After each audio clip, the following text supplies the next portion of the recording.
오늘은 스승의 주일입니다. 세상의 선생님들께도 감사의 표현을 잘 해야 되겠지만 우리 영적인 스승들을 향해서도 우리가 감사를 잘 표현하기를 바랍니다. 서로 사랑하고 서로 감사함으로 가정의 달 5월달을 우리가 더욱더 풍성하고 아름답게 보낼 수 있기를 간절히 소망합니다.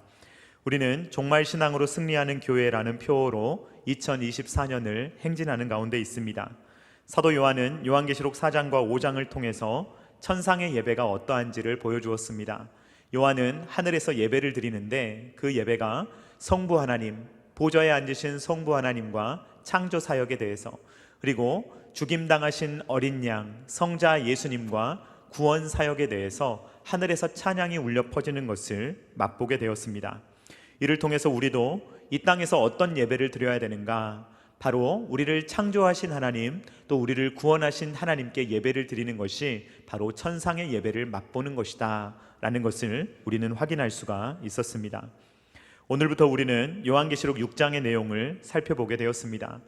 요한계시록 6장을 이해할 때는 6장부터 16장의 내용, 대략 10장의 내용이 어떻게 이루어져 있는지를 큰 그림을 그려보는 것이 좋겠습니다.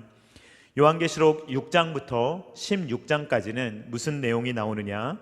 세 개의 심판 시리즈가 나옵니다.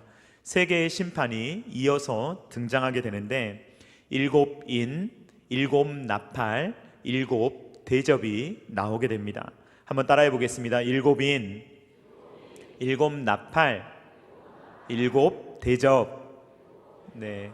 이미지로 그려보시면 편합니다. 인을 타다닥 떼는 것이 첫 번째고요. 그 다음에 막 나팔을 불고요. 그 다음에는 대접이 쏟아지는 이러한 일들이 일어나게 된다라는 것입니다. 이 세 가지의 심판을 이해할 때 두 가지의 이해 방식이 있습니다. 두 가지의 이해 방식이 있는데 첫 번째는 뭐냐면 이것을 시간 순서로 직렬로 이해하는 것입니다. 그래서 7인이 등장한 이후에 그것이 끝나고 나면 7 나팔이 등장하고 이 7 나팔이 끝나게 되면 그제서야 7 대접이 등장하게 되는구나 라고 이것을 역사순으로 이해를 하는 것입니다. 많은 사람들은 이런 관심을 가지고 있었습니다.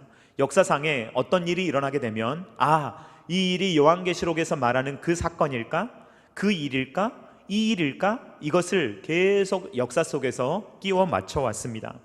예를 들어서 AD 61년에 어떤 희생자들이 발생했던 사건이 있었는데 그 대반란 사건을 가지고 이것은 아마도 둘째 인을 말하는 것 같아 라고 어떤 사람들이 추측을 했고, AD 62년에는 팔레스타인에서 기근이 발생했습니다. 그러니까 이것은 셋째인 같은데 라고 역사상에서 계속 이것을 끼워 맞춰왔다는 것입니다.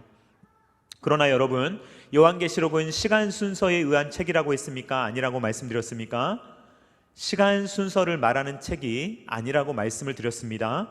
그래서 첫 번째로 여러분들이 요한계시록을 해석하면 굉장히 곤란해집니다. 왜냐하면 역사를 쭉 살펴보면, 지난 2000년의 역사를 살펴보면 이 내용에 해당되는 내용이 너무 많아요. 너무 많이 겹치는 거예요. 이것이 모든 사건들이 그렇게 보이기 때문에 이 사건들을 가지고 드디어 셋째 인이 떼졌군, 드디어 다섯 번째 인이 떼졌군, 이런 식으로 해석해서는 안 된다는 것입니다.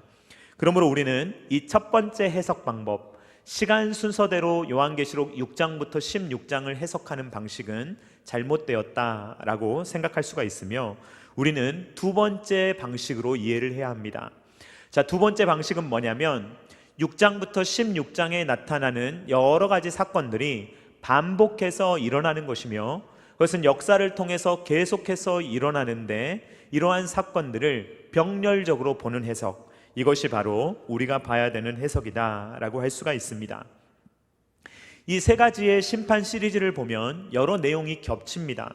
그런데 이 내용이 어떻게 점진적으로 변화가 되냐면 조금씩 강화되는 거예요. 그리고 심판의 대상이 조금씩 많아지는 것입니다. 그래서 이것을 나선형 구조라고 말합니다. 이렇게 나선이 점점, 처음에는 점이었지만 이것이 점점 커지는 형태를 가지는 것처럼 이 요한계시록의 심판 내용이 일곱 인일 때보다 일곱 나팔로 갈 때 좀 더 커지고, 이 일곱 나팔에서 일곱 대접으로 갈 때 훨씬 커지는 구조를 보이고 있다라고 생각하고 요한계시록 6장부터 16장을 읽어가시면 이해가 훨씬 빠릅니다. 예를 들면 일곱 인에서 심판을 받는 대상은 4분의 1입니다. 4분의 1만 심판을 받아요. 그런데 일곱 나팔로 넘어오면 그 숫자가 늘어나서 3분의 1이 심판을 받습니다. 그런데 이것이 일곱 대접으로 오게 되면 심판의 예외가 없어요. 이제 모든 사람에게 심판이 임하게 됩니다. 그래서 일곱 인과 일곱 나팔과 일곱 대접은 점진적으로 역사 속에 반복되고 강화되고 확대되면서 점점 예수님의 재림이 오실 때까지 이러한 일들이 반복적으로 나선적으로 일어난다라고 이해를 하시면 되겠습니다. 요한계시록을 여러분들 시간순으로 이해하고 역사 속에서 대립하면 반드시 요한계시록을 오해하게 되어 있습니다. 요한계시록은 그렇게 주어진 책이 아니기 때문에 여러분 역사의 어떤 사건과 이것을 끼워 맞추지 마시기 바랍니다. 코로나19가 일어났으니까 이 사건이구나, 이런 식으로 해석하면 여러분들이 요한계시록을 반드시 오해하게 되어 있습니다. 제가 다시 한번 강조드리지만 신약 성경이 말하는 종말이라는 개념은, 이 개념은 예수님의 초림부터 재림까지의 전 기간을 말하는 것입니다. 바울과 베드로도 종말 시대를 살았고 우리도, 저와 여러분들도 종말 시대를 살아가고 있습니다. 이것은 같은 시대지 다른 시대가 아닙니다. 예수님께서 오신 이후에는 우리가 다 같은 시대를 살고 있습니다. 성경은 예수 그리스도 이전과 예수 그리스도 이후만 구분하지 다른 어떤 역사 때의 시간을 설정하지 않는 것입니다. 자, 그래서 일곱 인 나팔 대접은 오늘날 우리의 삶에도 일어나고 있는 일들이 있다라고 해석하는 것이 올바른 해석입니다. 여러분, 일곱 인은 봉인되어 있습니까? 아니면 떼어졌습니까? 떼어졌습니다. 오늘 말씀을 한번 읽어보도록 하겠습니다. 요한계시록 6장 1절 상반절 말씀 같이 읽도록 하겠습니다. 시작. 내가 보매 어린 양이 일곱 인 중에 하나를 떼시는데, 떼셨죠? 자, 떼실 것이 아니라 떼셨습니다. 이것은 과거형으로 되어 있습니다. 사도 요한은 예수님께서 인봉을 떼시는 걸 봤어요. 그리고 나서 어떤 일이 발생하는지까지 다 보게 되었습니다. 오늘은 일곱 인 중에서 첫 번째 인부터 네 번째 인까지만 살펴보도록 하겠습니다. 첫 번째 인부터 네 번째 인을 같이 살펴보는 이유는 이 네 가지가 연결되어 있기 때문입니다. 첫 번째 인과 두 번째 인, 세 번째 인, 네 번째 인을 뗄 때마다 다른 색깔의 말들이 등장하고 네 마리의 말이 등장하거든요. 구약 성경을 많이 읽으신 분들은 이 본문을 읽을 때 이 요한계시록의 말씀을 읽으면서 어떤 본문을 특정하게 생각하게 될 것입니다. 그것은 스가랴의 말씀인데요. 스가랴 6장 2절로 3절 말씀 같이 읽도록 하겠습니다. 시작. 첫째 병거는 붉은 말들이, 둘째 병거는 검은 말들이, 셋째 병거는 흰 말들이, 넷째 병거는 어룽지고 건장한 말들이 메었는지라. 아멘.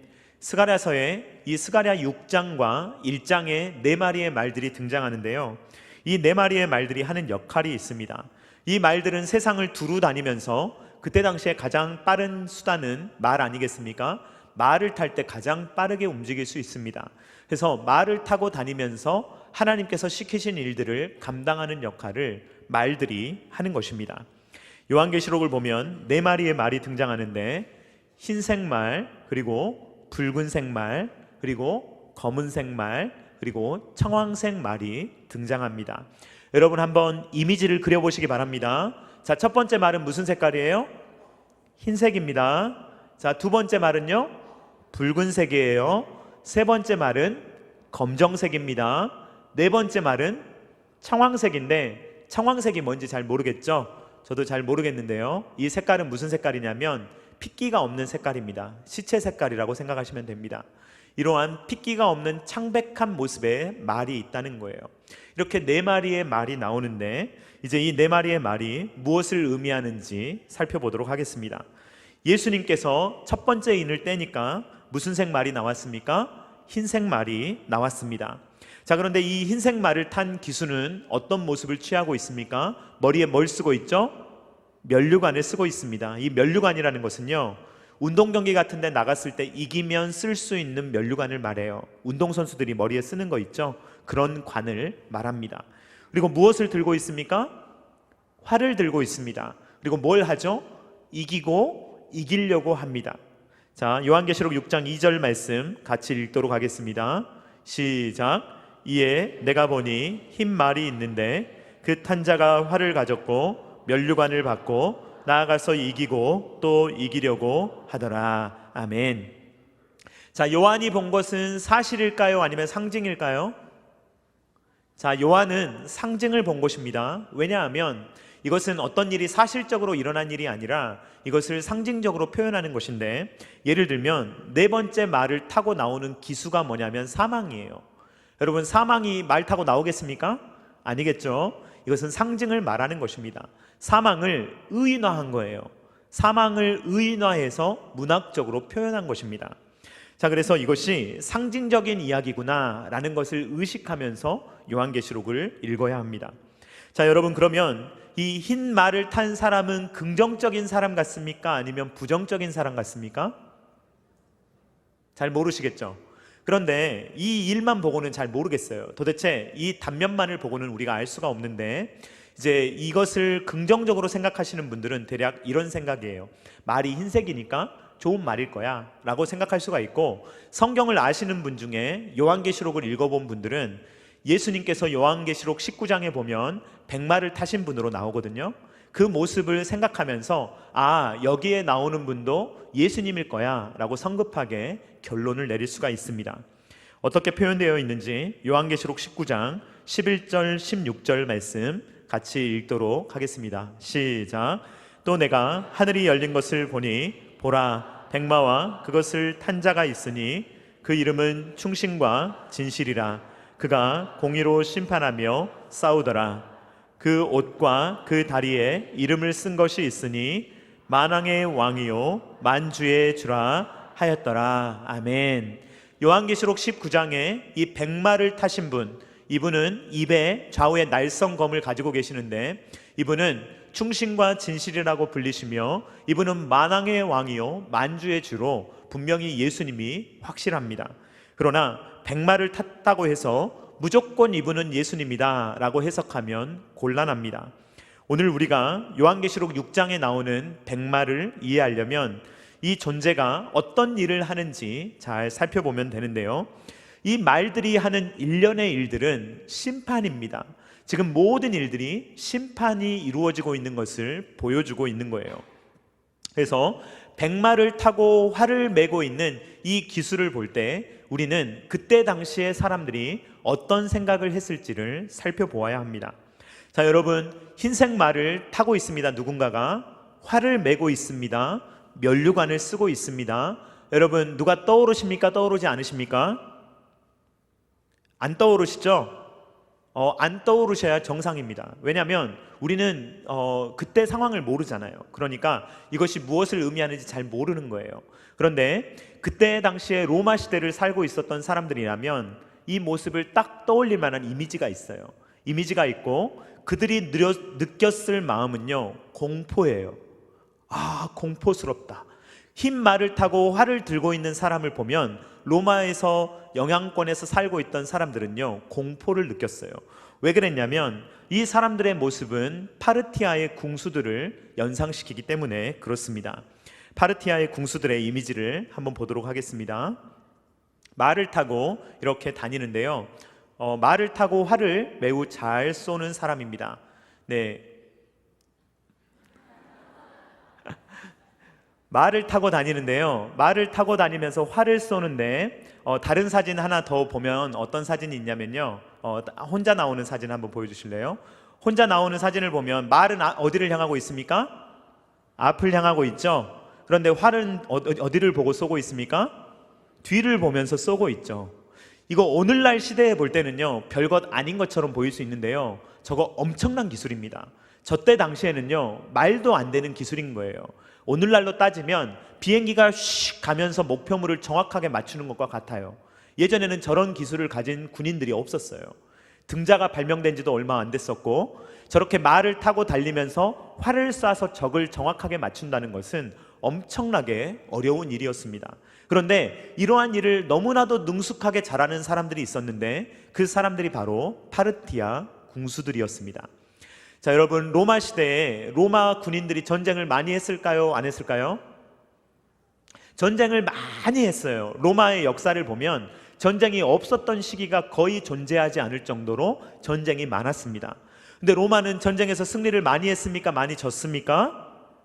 많이 이겼어요. 엄청나게 이겼기 때문에 로마가 제국을 다스릴 수 있었던 것입니다. 그런데 이런 로마의 코를 납작하게 해주었던 사람들이 바로 파르티아의 궁수들이에요. 이들은 주전 55년 또 주후 62년 등 몇 차례에 걸쳐서 로마를 완전히 대패시키는 그러한 일들을 했습니다. 그래서 사람들이, 로마 사람들이요, 늘 두려워하는 거예요. 저 파르티아 사람들이 와서 언제 우리를 공격할지 모른다 라는 두려움이 있으니까 이 활을 들고 말을 타고 있는 사람을 보면 마음속에 늘 두려운 마음이 드는 것입니다. 자, 이 요한계시록 6장 2절에 등장하는 말은 어떤 말이냐?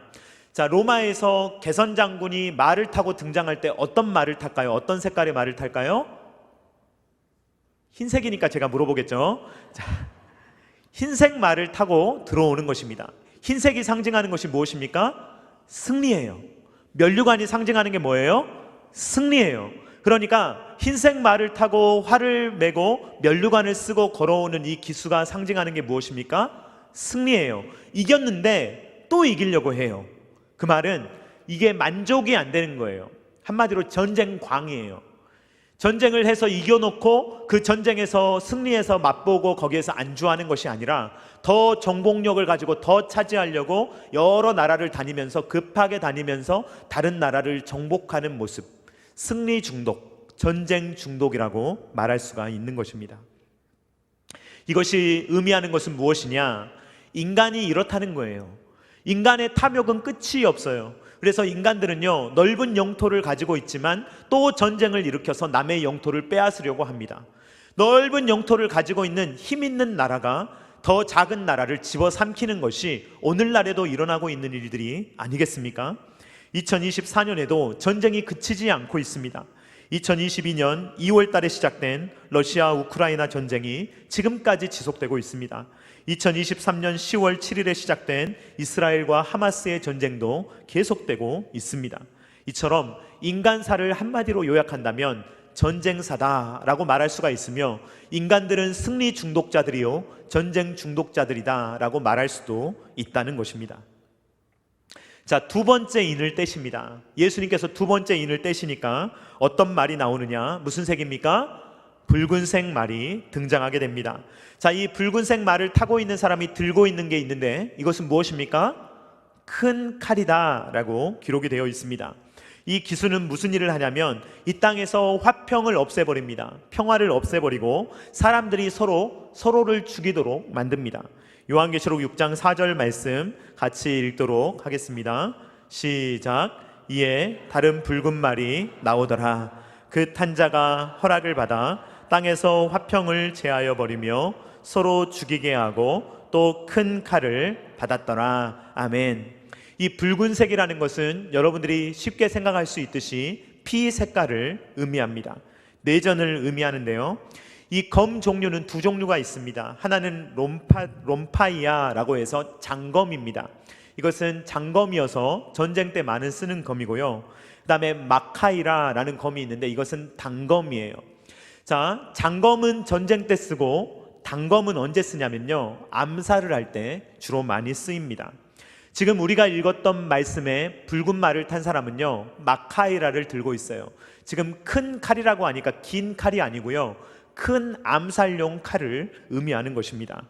그래서 이 말은 무엇이냐면 이 붉은 말을 탄 사람처럼 이 땅 가운데 서로가 서로를 암살하고 죽이는 일들이 일어난다라는 것입니다. 여러분, 세계 역사를 보면요, 기가 막힌 일들이 많이 일어납니다. 이 황제들이 암살을 당하는데 주로 누구한테 당합니까? 친족한테 당해요. 가족한테 당합니다. 측근한테 당해요. 가장 충성스러운 신하라고 생각했던 사람이 황제를 배신합니다. 그래서 로마 황제들만 보면 422년의 역사 가운데 75명의 황제들이 통치했는데 무려 30여 명이 거기에서 암살당했습니다. 그러니까 이 로마 황제들이 왜 그렇게 절대 권력을 휘둘렀냐, 그리고 왜 자기를 신이라고 말했냐, 암살당할까 봐 두려운 것이죠.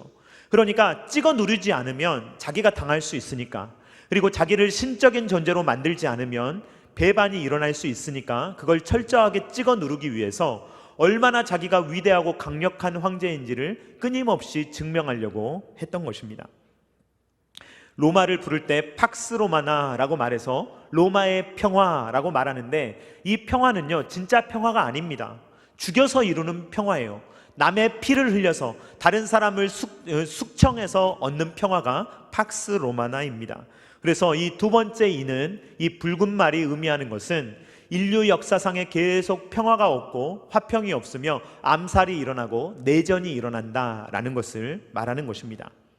자, 이제 예수님께서 세 번째 인을 떼십니다. 그러니까 어떤 말이 등장합니까? 검정색 말이 등장합니다. 검정색 말을 탄 사람은 뭘 들고 있습니까? 저울을 들고 있습니다. 요한계시록 6장 5절 말씀 같이 읽도록 하겠습니다. 시작. 셋째 인을 떼실 때 내가 들으니 셋째 생물이 말하되 오라 하기로, 내가 보니 검은 말이 나오는데 그 탄 자가 손에 저울을 가졌더라. 아멘. 자, 흰색 말을 탄 사람은 전쟁을 의미합니다. 두 번째 이 붉은 말이 의미하는 것은 내전을 의미해요. 세 번째 이 검정색 말이 의미하는 것은 뭐냐면 기근을 의미하는 것입니다. 여러분, 경기가 아주 좋고요, 그 다음에 농작물이 너무 풍성할 때는 여러분 철저하게 저울을 잴까요, 안 잴까요? 막 먹을 게 남아 돌아요. 그러면 우리가 막 저울을 철저하게 잴까요, 안 잴까요? 하나 더 가져가 버리시오 하면서 막 하나 더 주겠죠? 그러니까 인심이 막 이렇게 풍성해지는 거예요. 그런데 여러분, 기근이 와가지고요, 막 하나 살려고 해도 너무 비싸요. 막 요즘 과일 비싸잖아요. 뭘 하나 살려고 해도 너무 비싸요. 자, 그러면 저울질을 철저하게 할까요, 안 할까요? 철저하게 한다는 거예요. 지금 저울이 등장했다는 것은 엄청나게 철저하게 잰다는 거예요. 아주 정확하게 가루 조금도 더 주지 않겠다라는 것을 말하는 것입니다. 자, 그래서 검정색 이 탄 말을 타고 나왔을 때 어떤 소리가 들리냐면 이런 소리가 들리는데, 우리 한번 같이 읽어보도록 하겠습니다. 요한계시록 6장 6절 말씀입니다. 같이 읽겠습니다. 시작. 내가 내 생물 사이로부터 나는 듯한 음성을 들으니 이르되 한 데나리온에 밀 한 대요 한 데나리온에 보리 속대로다. 또 감람류와 포도주는 해치지 말라 하더라. 아멘. 졸리시는 분이 있다면 이 시간에 정신이 바짝 나실 겁니다. 이 경제 뉴스 보는 것보다 훨씬 더 충격적인 사건이거든요. 지금 우리가 피부에 안 와닿아서 그렇지 엄청난 말이 적혀 있습니다. 한 데나리온은요, 한 사람이 하루 종일 일해야 벌 수 있는 돈입니다. 오늘날로 대략 10만 원 정도라고 해봅시다. 아침부터 저녁까지 계속 일해야 벌 수 있는 돈이에요. 그런데 그 돈을 가지고 밀을 얼마나 살 수 있습니까? 한 되를 살 수 있어요. 이 말은 무슨 말이냐면 한 사람이 하루 먹을 식량이에요. 그러니까 생각해보면 하루 종일 일해서 누구만 먹을 수 있다는 거예요? 나만 먹을 수 있다는 말이에요. 그러면 가족에게 가져다 줄 수 있다는 말이에요, 없다는 말이에요? 충격적인 말이죠. 자, 보리는요, 밀은 주식이었고 보리는 좀 가난한 사람들이 먹는 음식이었습니다. 자, 보리는 몇 대예요? 3대예요. 그러면 하루 종일 일해서 몇 명분을 가져오는 거예요? 보리를 3명분을 가져오는 거예요.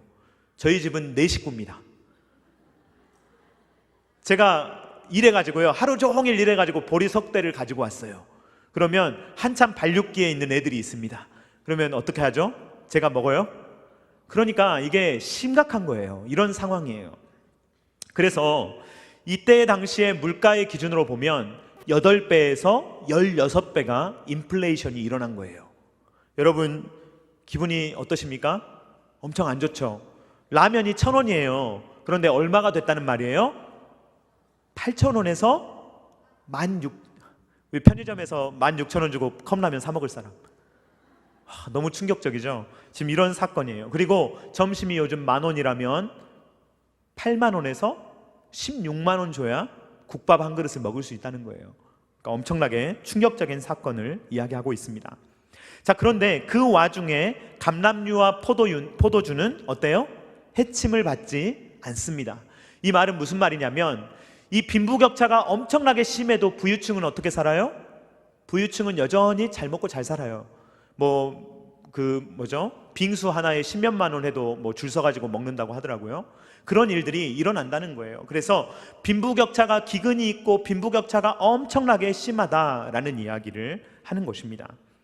오늘날도 대한민국을 보십시오. 잘 먹고 잘 사는 것처럼 보이지만 그 어느 때보다 빈부격차가 심하게 벌어지고 있습니다. 전 세계를 보면요, 굶어 죽는 사람들이 너무 많아요. 아직도 너무 많습니다. 지금 이런 시대를 우리는 계속해서 살아가고 있는 것입니다. 자, 이제 네 번째 인을 뗐습니다. 네 번째 인을 떼니까 무슨 색 말이 등장합니까? 청황색 말이 등장합니다. 창백한 색깔의 말이 등장하는데 이 청황색 말을 누가 타고 있어요? 사망이 타고 있어요. 자, 요한계시록 6장 8절 말씀 같이 읽도록 하겠습니다. 시작. 내가 봄에 청황색 말이 나오는데 그 탄 자의 이름은 사망이니 음부가 그 뒤를 따르더라. 그들이 땅 4분의 1의 권세를 얻어 검과 흉령과 사망과 땅의 짐승들로서 죽이더라. 아멘. 자, 지금 청황색 말을 타고 사망이 달그닥 달려가면요, 사람들이 막 죽어나가요. 그러면 그 뒤에 누가 따라와요? 음부가 따라와요. 무덤이 따라와서 뒤에서 무덤이 막 시체를 쓸어 담아요. 지금 이런 것들을 그림으로 보여주고 있는 것입니다. 근데 무엇으로 죽이냐면 검으로 죽이고 흉년으로 죽입니다. 어디에 나왔던 내용이에요? 앞에 나왔던 내용이죠. 붉은 말을 탄 사람이 검을 들고 있었고, 그리고 기근과 흉년이 세 번째 말을 의미하는 것 아닙니까? 그러니까 검과 흉년과 사망과 땅의 짐승들로서 죽는다는 것은 지금 앞에 있는 모든 이 심판들을 요약하면서, 그러면서 사람들이 죽을 것이다 라는 이야기를 하는데, 몇 분의 몇이 죽어요? 4분의 1이 죽을 것이다 라는 이야기를 하는 것입니다. 자, 이 일은요, 구약 성경에도 하나님의 심판이 임하면 이런 일이 있을 거다라고 기록해 놓은 것이 있는데, 에스겔 14장 21절 말씀 같이 읽어보도록 하겠습니다. 시작. 주 여호와께서 이같이 이르시되 내가 나의 네 가지 중한 벌 곧 칼과 기근과 사나운 짐승과 전염병을 예루살렘에 함께 내려 사람과 짐승을 그 중에 끊으리니 그 해가 더욱 심하지 아니하겠느냐. 아멘. 비슷한 내용이죠. 요한계시록 내용과 이 에스겔의 말씀이 지금 비슷하게 뒤섞이고 있습니다. 자, 다시 한번 말씀드리지만 이것은 시간 순서대로 일어나는 일이 아닙니다. 여러분, 전쟁이 일어난 다음에 내란이 일어나고 그 다음에 기근이 오고 그 다음에 사망이 오는구나, 이렇게 시간 순서로 이해하시면 안 돼요. 이것은 동시에 일어나는 일이에요. 동시적으로 반복적으로 역사 가운데 일어난다라는 것입니다. 자, 여러분, 오늘 제가 이 요한계시록 6장의 말씀을 설명해 드렸는데, 여러분, 이것이 위로가 되시는 분 계십니까? 자, 혹시 위로가 되시는 분? 자, 위로가 안 되죠. 왜 이게 위로가 되는지 모르겠죠. 예. 그리고 나는 좀 찝찝하다, 나는 좀 두렵다, 두려운 분 계십니까? 두렵지도 않으신 것 같아요. 뭘까요? 대단한 믿음의 소유자이십니다. 맞습니다.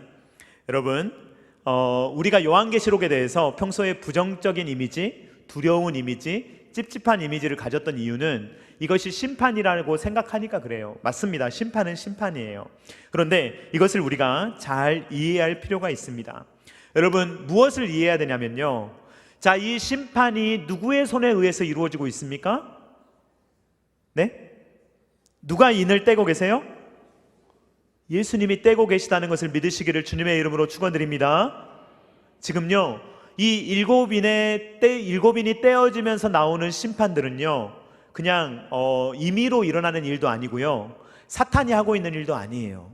이것을 떼시는 분은 죽임당하신 어린 양이세요. 그러니까 이 심판이 누구의 손에 있다는 것입니까? 우리 예수님의 손에 있는 줄로 믿습니다. 예수님은 누구 편이에요? 우리 편이잖아요. 그러므로 우리가 두려워할 필요가 없는 줄로 믿습니다. 이런 일은 일어나는 거예요. 역사를 보면요, 전쟁이 계속 일어나요. 오늘날만 일어나는 것도 아니고 인류 역사를 보면 얼마나 전쟁이 많은지 몰라요. 얼마나 내란이 많은지 몰라요. 서로 죽이고 암살하고 이런 일이 많습니다. 기근이 얼마나 많았는지 몰라요. 그리고 전염병들이 많았어요. 코로나19만 있었던 것이 아니라 훨씬 더 심각했던 질병들이 역사 가운데 많았습니다. 그러니까 그런 일들은 계속 있는데 누구의 통제 가운데 일어나고 있다는 거예요? 예수님의 통제 가운데 일어나고 있는 줄로 믿습니다. 그러니까 우리는요, 전쟁을 보면서 두려워할 필요가 없는 거예요. 우리가 기근을 보면서 두려워할 필요가 없는 것입니다. 사망을 보면서 두려워할 필요가 없는 줄로 믿습니다. 이러한 것들은요, 우리를 두렵게 하지 못하는 것입니다. 애굽에 10가지의 재앙이 내릴 때 이스라엘 백성들이 두려워했을까요? 아닙니다. 10가지의 재앙이 내릴 때 동시에 이스라엘 백성들에게는 무엇이 이루어지고 있었어요? 구원이 이루어지고 있었던 거예요. 하나님께서 심판해야 될 자를 마땅히 심판하시는 그 순간에 하나님께서 선택하신 그 구원의 백성들을 주님께서는 구원하시는 작업을 동시에 하시는 거예요. 그러니까 인을 떼면서 심판이 이루어지는 것 같지만 동시에 구원받은 자들 향해서 뭐가 이루어지고 있다고요? 구원이 이루어지고 있다는 것입니다. 사랑하는 성도님들, 이 땅 가운데 전쟁이 있고 기근이 있고 어려움이 있습니다. 그러나 동시에 구원 역사가 이루어지고 있는 줄로 믿습니다. 그래서 하나님께서 이것을 사용하시는 거예요. 전쟁이 반갑지 않죠. 기근이 반갑지 않죠. 죽음이 반갑지 않죠. 질병이 반갑지 않죠. 그러나 여러분, 그러한 일들이 우리를 신앙으로 인도하는 걸 아십니까? 이러한 일들이 있을 때마다 우리의 마음에 어떤 마음이 생기냐면, 이 세상은 의지할 것이 못 되는구나. 이 세상은 영원히 안전한 곳이 아니구나. 이 세상에서 이 세상에서 영원히 살 것처럼 살 수가 없구나. 이 세상은 전쟁도 일어나고 기근도 일어날 수 있고 얼마든지 전염병이 일어날 수 있고 이 세상에 소망을 두면 안 되는구나를 깨닫게 하시면서 누구를 보게 하시는 거예요? 하나님을 보게 하시는 것입니다. 제가 주중에 보훈병원에 가서 이렇게 호스피스 병동에 계시는 분에게 복음을 전하고 또 세례를 주고 왔거든요. 저 그분 그날 처음 만났어요. 잘 모르는 분입니다. 그런데 너무 이제 몸이 아프신 분이기 때문에 복음을 전하고 왔어요. 그분의 아내분이 복음을 그렇게 전해도 30년 넘게 복음을 받지 않는 분이에요. 그런데 죽음을 앞두고 이분이 주님 앞에 주님을 영접하고자 하는 마음이 생긴 거예요.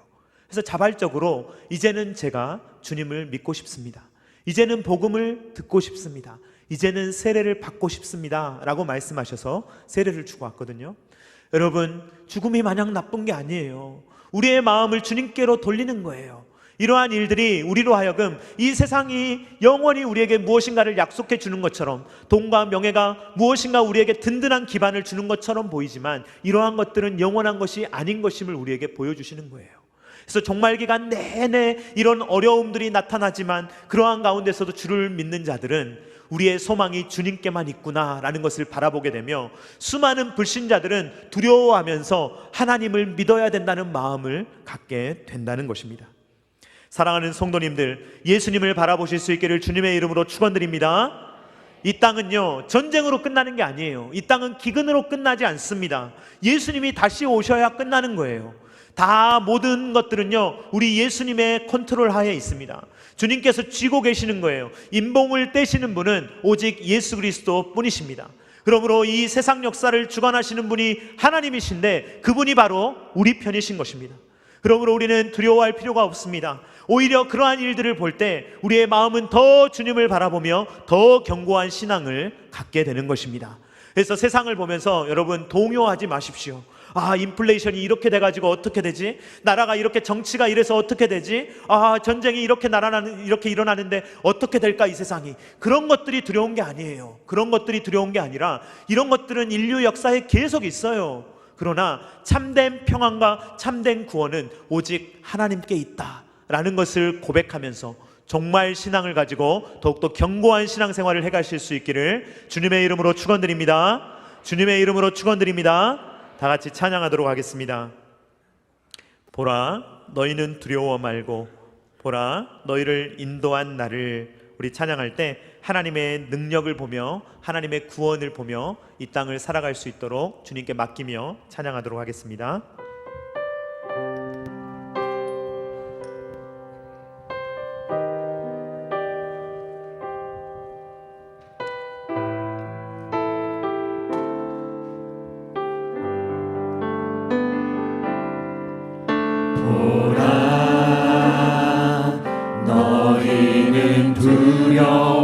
말고 보라, 너희를 인도한 나를 보라. 너희는 지치지 말고 보라, 너희를 구원한 나를. 너희를 치던 적은 어디 있느냐, 너희를 억누르던 원수는 어디 있느냐. 보라, 하나님 구원을 보라, 하나님 능력을 너희를 위해서 쌓으시는 주의 손을 보라. 보라, 하나님 구원을 보라, 하나님 능력을 너희를 위해서 쌓으시는 주의 손을 보라. 보라, 하나님 구원을 보라, 하나님 능력을 너희를 위해서 쌓으시는 주의 손을 보라. 보라, 하나님 구원을 보라, 하나님 능력을 너희를 위해서 쌓으시는 주의 손을 보라. 이 시간에 우리 같이 기도하기를 원합니다. 여러분 함께 기도할 때 우리의 마음을 견고하게 해주시기를 우리가 원합니다. 우리 이 땅에서 전쟁이 일어나고 기근이 일어나고 내란이 일어나고 이 세상이 흉흉하고 또 전염병과 여러 가지 서로 미워하는 것, 시기하는 것, 이 세상에는 늘상 있는 일이지만 그럼에도 불구하고 하나님의 사람들은 이러한 현상을 보고 두려워하는 것이 아니라 살아계신 하나님을 보며 승리하며 이 땅 가운데 살아갈 수 있도록 주님께서 함께 해달라고 우리의 마음 가운데 정말 신앙을 허락하여 주시고 승리하는 신앙을 가지고 그 승리하는 하나님, 우리를 구원하시는 하나님, 붙드시는 하나님만을 우리가 붙들며 승리하며 살아갈 수 있도록 주님 도와달라고 다 같이 주여 한번 외치고 기도하겠습니다. 주여,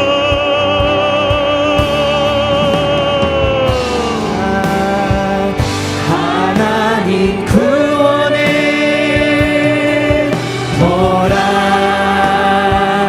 하나님 능력을 너희를 위해서 쌓으시는 주의 손을 보라.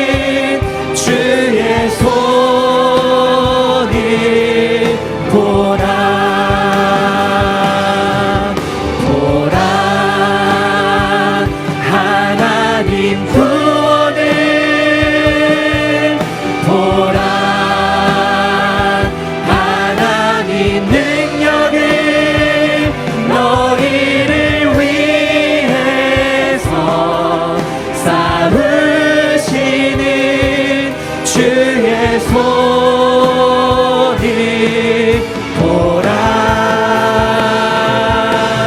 보라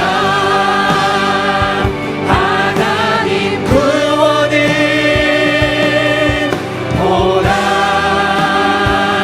하나님 능력을 너희를 위해서 쌓으시는 주의 손을 보라. 사랑하는 하나님 아버지, 감사를 드립니다. 우리에게 요한계시록을 주셔서 감사합니다. 주님께서 우리를 위로하여 주시니 감사를 드립니다. 주님, 이 땅 가운데 비록 전쟁과 내란과 기근과 사망과 전염병과 온갖 나쁜 것들이 이 세상 가운데 있지만 그 모든 것들을 통제하고 계시는 분은 죽임당하신 어린 양이심을 기억할 수 있도록 도와주시오며, 10가지의 재앙이 내리는 애굽 땅 가운데 주님께서 동시에 구원의 일을 하시고 계셨음을 기억할 수 있도록 도와주시오며, 우리를 구원하시고 우리를 인도하시며 우리를 붙드시는 하나님을 바라보며 승리하며 살아갈 수 있는 모든 주의 자녀들 될 수 있도록 주님께서 은혜를 베풀어 주시옵소서. 그래서 우리가 요한계시록에 나타나는 심판의 말씀을 보면서도 위로를 느낄 수 있도록 도와주시오며, 더 신실하게 주님을 바라보며 주님의 은혜 가운데 살아갈 수 있는 모든 주님의 백성들이 될 수 있도록 주님께서 우리의 영적인 눈을 열어 주시옵소서. 이제는 우리 구주 예수 그리스도의 십자가의 무한하신 은혜와 독생자 아들을 아낌없이 내어주신 성부 하나님의 사랑하심과 성령 하나님의 감동, 감화, 역사, 교통하심이 이 땅을 살아가면서도 천상을 바라보며 우리의 창조주시오 구원주이신 하나님을 예배하며 바라보며 이 땅에서 어떤 일이 일어난다 하더라도 오로지 변치 않는 주님만을 바라보며 승리하는 믿음의 삶을 살아가기를 원하는 사랑하는 모든 주의 자녀들의 머리 위에와 각 가정과 주님께서 피로 값주고 사신 첨단 게라시교회 위에와 조국과 세계 열방 가운데 이제로부터 영원토록 함께 있기를 간절히 축원하옵나이다. 아멘.